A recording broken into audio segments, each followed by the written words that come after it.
playoffs. You're a big Yankee fan. You must have gone to some big games in your day. Oh, a bunch of big games, sure. I went to the World Series in 1977. Reggie Jackson hit the 3 home runs. You were at that game? I was at that game. How'd you get to that game? I was 10 years old. My old man, who, he installed antennas for a living, he didn't have a lot of money, but he sent away for tickets, and he got tickets in the mail, $10 a piece. I still have the ticket stubs.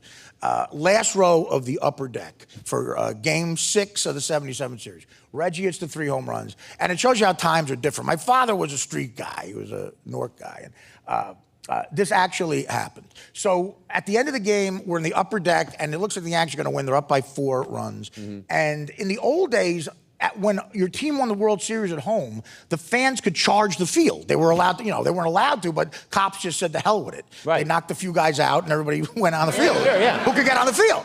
But they knocked only adults out. Right. They wouldn't touch anybody else. And my father was smart. He knew that. So we leave the upper deck. Back then, you could, duke the guys $5. And these guys would bring you down to the very first row. And that's the difference. Nowadays, the wealthy, sophisticated people stay till the end. In the old days, only the scumbags stayed till the end. And we snuck our way up to where the rich people were sitting in we were very first row of the game for the last out. So the Yankees are about to make the last out. And we're looking right at I'm 10 years old. I can't believe it. So my father was like Superman to me. So he actually did it. This is how I was raised. Before the last out, he goes to me, he whispers like this: listen, when they make the last out, I'm not going to be able to run on the field. I'm like, okay. He goes, but you can. And I'm like, all right. As soon as they make the last out, I'm going to throw you on the field. Throw you? Okay. Now I'm 10 years old. I'm like, yeah, okay. And he goes, all right, just run the shortstop. Stay there. Eventually, the cops are not going to be able to hit everybody. I'll wait. Get to shortstop. Just wait for me there. I'll meet you in like 20 minutes. So I'm 10 years old. I'm like, that sounds great. All right, fine. Sure. So Lee Lacy on the Dodgers, he squares the bunt. He bumps. Mike Torres was the pitcher for the Yankees. He caught the bump, a pop-up to the pitcher. He caught it. Him and the Yankee catcher Thurman Munson, they embrace like that's it. There's a second that goes by, and I think I'm off the hook.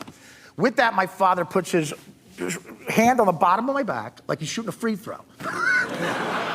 Whispers in my ear, I'll meet you at shortstop, and he throws me on the field.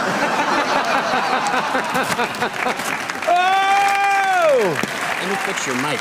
Oh, sorry. Yeah, that's all right. Yeah, I'll get this here. Yeah. So he throws you on the field. He throws me on the field, and I do a tumble sault. I look up, and he goes, run to shortstop, and I run.